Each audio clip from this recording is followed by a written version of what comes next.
بص، هو شغلته مش انه يحط لك المزيكا عشان تبقى باك جراوند للاحداث وخلاص، لا هو عايزك تبقى خارج من الفيلم جواك حاجه متغيره. البطل اللي شفته على الشاشه ده هو انا. الجلسه انتهت يا ساده.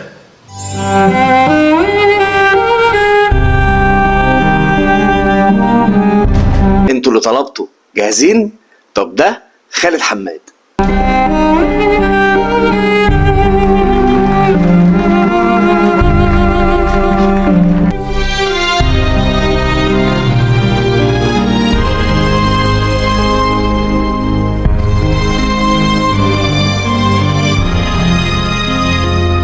خالد حماد في معالي الوزير كان بيتكلم ان هي اصعب موسيقى تصويريه عملها، وخدت منه وقت طويل لانه هو بيجهزها. مش عايز مزيكا تبقى حلوه تتحط في الفيلم وخلاص، لا هو كان عايز المزيكا دي تلعب دور رئيسي دور شخص في الفيلم، وهو الضمير او المرايه بقى النفسيه لرأفت رستم اللي كل شويه تجيله كوابيس ده. وادي النتيجه، كوابيس ورا كوابيس.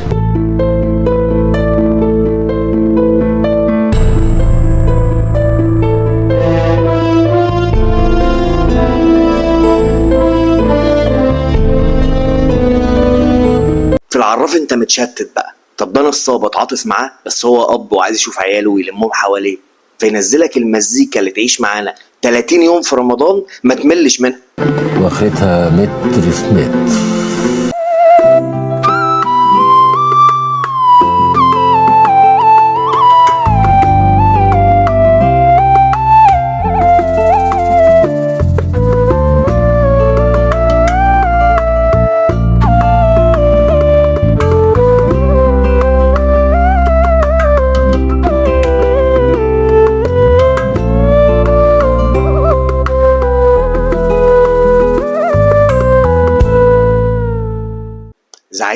زعيم مفتقدينك ووحشنا. في رحلة حب بقى الموضوع كان مختلف، انت في علاقة رومانسية مباشرة.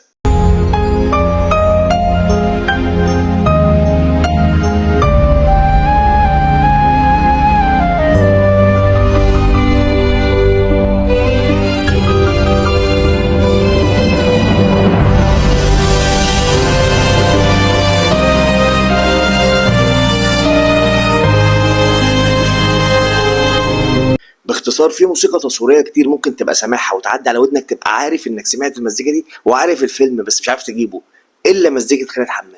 عايز تكافئهم يا هاني، انا فخار كافئهم لي يا هاني. نكافئهم يا باشا، قول لي اعمل ايه وانا اعمله. صرف لهم 3 سنين سجن.